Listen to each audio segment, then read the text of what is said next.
Whoa, what's going down, man? Thanks for having me, man. Talk to us a little bit about what you've been doing. Hey, man, it's a beautiful thing right now. The new project, my latest project, Grind Hard, Pray Harder, it's out right now. It's available on iTunes and that Piff, and I'm real proud of it. You know what I'm saying? It's a star-studded project that features everybody from Big Crit, Devin the Dude, Chameleonaire, Killer Calion, Charlie Boy, J Dog, Slim Thug. Wow. I mean, it's a real all-star project, and I'm people say my curse is I'm a perfectionist because I feel like a lot of my other albums are considered classics, like Blood Money, The Fat Rat with the Cheese, Food on the Table. So I wouldn't put out anything that I didn't want to put out anything if I felt it could have matched those standards. And I'm just so glad about the response I'm getting from it because everybody's saying I got another classic album. So we pushing right now. The official singer right now is me, Chameleon and Killer Calion in the wind. And it looks like we got another big one, man. We mashing, we grinding, That's what's up. underground takeover. You brought back some of the classics with your with the In the Wind. You got the Chameleonaire Off top. and what made you decide to go that direction? Like I said, classic music doesn't die. I feel like No. I feel in order to set trends, you got to go against the grain because it's like I feel like a lot of songs they blow up overnight, but they're gone by the morning. You know what I'm saying? So that does nothing for me. It does nothing for my legacy. It does nothing for my career. And it's not even financially profitable. It's like, a lot of the music game right now, it's all an illusion. You would think because you hear a song so much on the radio or so much in the club that these artists are really making money from it. But the reality is if you really want to have a career, it's like, and make something from it and feed your family, it's the people that's making real music. You get what I'm saying? So it's like I feel like everybody wants to be hot. Nobody wants to have a career. So I don't really care about what people lean to us to. I go by I feel what I feel is gonna last. And 10 years from now, people gonna be jamming in the wind. You get what I'm saying? Absolutely. And that's what I stand for. But as a legend in the game, how do you view Houston? How do Houston I? music, like Houston music. It's like my whole thing is I try not to as an artist. I think you kind of limited to how you can feel or say about other artists because at the end of the day, any artist that's out there working hard and making a name for himself and making a fan base for himself and he represents H-Town, I wish him the best. You know what I'm saying? I think it's unfair sometimes for an artist to judge another artist's music and movement. It's just like almost a chef judging another chef. You might be harder on another chef because you a chef too. So Right. I just worry about the type of music I'm doing, and I wish anybody that's working hard and giving out positive vibes, and if they got a following, if they got somebody that likes their music, hey, God bless them, and I wish them all the best. You And have that's to just say how I feel. to people that don't have a genuine love and respect for the art of music. Of course, and it's like I'm mixed about that because if you listen to some of the garbage that's out and you see a pop, can you really blame anybody for saying, "Man, I can do that"? You get what I'm saying? Yeah. If I'm 5'5", and if I saw someone 5'5" in the NBA, slam dunking and running it, getting $100 million contracts, guess what? I might try out for the NBA because I'm gonna be like, I can do that. So when you listen to some of this garbage, you can't really blame anybody for thinking that they can rap. But the reality is it's like I said, it may blow overnight, but it's gone by the morning. It's not real art, so it's like it won't last, and it's like it clogs up the pipeline. You just in a way, and as far as I'm concerned. But at the end of the day, it's like I don't worry about it because one thing when you lasted this long, it's like y'all told me. I've seen them come, I've seen them go, and only real artists last. I don't. It's no reason. There's no reason for me to hate on anybody. There's no reason for me to call any other artists out. There's no reason for me to be negative. Because at the end of the day, the real will always last. The cream always rises to the top. That's a saying that's been said before I was born, before our parents was born, and it's for a reason. There's no substitute for hard work. There's no substitute for talent. There's no substitute for someone that takes their craft seriously. Those are the only people that's gonna last, and that's just what it is. For sure. So I'm gonna ask this question. So Yeah. being so genuine and with the all of the bad and the the disrespect and the I'm gonna say malnourishment in music and in art. Yeah. How does it affect you? Um, when you've been through as much as I've been through, it doesn't really affect you because it's like if you know my past, it's like come up off of Braeswood trapping and real legendary shootouts on the block and stuff like that. And I don't really like talking about it because I don't ever want to portray the role that to glorify it because at my age I know where it gets you. Yeah. I'm the last of my kind. I don't have too many friends that are alive, and the ones that are alive, most of them are locked up, and the few that are there, some of them that was bosses now are dope fiends. They not doing well in life. So I try not to glorify that life because I actually know what it is and I really lived it.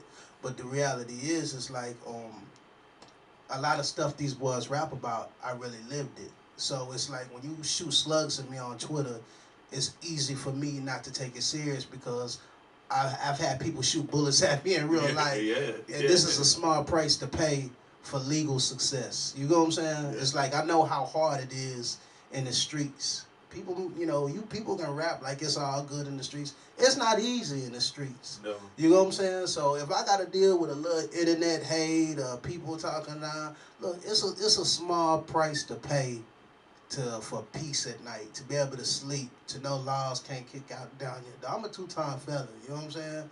To know that, hey man, I'm gonna be around to be with my family, and you know what I'm saying? It to me, it's like all the stuff that people make serious when you really live that life is really not that serious. It's nothing like freedom. It's nothing like your family being able to look at you and be proud of you and know you're doing something legal and nothing that can get you locked up. So it's like once you think like that, nothing really bothers me. Talk to us about the word "whoa." Yeah, like I would say, if you listen to any, like you can go back to '96 to the Screw tapes. You can go back to any of the old school of if you listen closely at any of my verses, you'll hear either yeah or whoa. And at first it was just something I did. I wasn't even thinking anything of it, but like one time Hawk called me to the studio, RIP, and he needed me to lay a verse on something, and I laid a verse, and I was done with it, but I didn't go whoa. So I said I'm done, and he was like, Hawk was like, well, what you mean you done? And I was like, yeah, man, I laid my verse. You don't like the verse? And he's like, yeah, man, the verse live, but you ain't go whoa. And I was like, well, I don't think it needed a whoa. And he's like, bro, it's not a Lil O verse if you don't go whoa. It's like, man, the streets love that, man. Don't ever not do that. Don't ever not do that. And I was like, are you for real? And he was like, yeah, man. And then I started noticing whenever I go out, I just hear whoa, and I turn around and they be like, no, you know what I'm saying? And I was like, you know what, Hawk was right. And then, Hawk would always be like, always go whoa, always. When you hear that whoa, that's a little O. So when Hawk died, people think when they see me on Twitter or Instagram or Facebook, always ending everything I say with whoa, that I'm just playing around. But it's really, Hawk, me and Hawk was very close, you know what I'm saying? So it's kind of my way of remembering Hawk, and, he was the dude whenever, because this game ain't easy, whenever I needed someone to talk to, he was one of the dudes that I always could talk to, and, Big Bro would guide me and, give me some glimpse of hope. So whenever I go, whoa, it's really my way of remembering Hawk's always with me through this journey, you know what I'm saying? But that's where the whoa came from. What's your greatest SUC memory? My greatest SUC memory. Ooh, there's a lot of them, man. To be honest with you, it's like when we were doing all this, we didn't know we were making history. It's like I think of so many things that we did, the road trips, like when we was on the road and just starting off, and it was me, Mo, Pokey, Hawk, Kiki, all in a van, just on the road heading to one show. We didn't know it was Lil O, Pokey, Kiki, Big Mo, and Hawk all together in one van riding. We was just trying to make it. Now it's history. Now it's like, are you for real? You know what I'm saying? All the long nights in Screw House and shooting, shooting pool with Screw House. We was making screw tapes. I was just over at my partner's house. We didn't know that these tapes would be, forever. So there is though, there is no greatest moment. To me, the legacy is the greatest moment. That's the best way to describe it because it's like to know after all this time everything we did is treasured.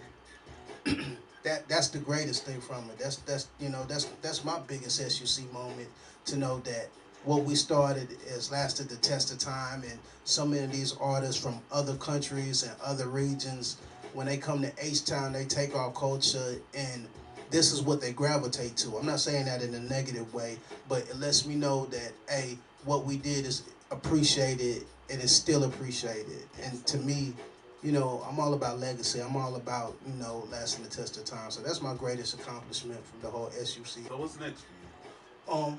We're trying to take this project nationwide. I think this album is one of the most important albums to come out of H-Town, Texas, in a long time. I think it's an incredible album. I think it's an album that the world needs to hear.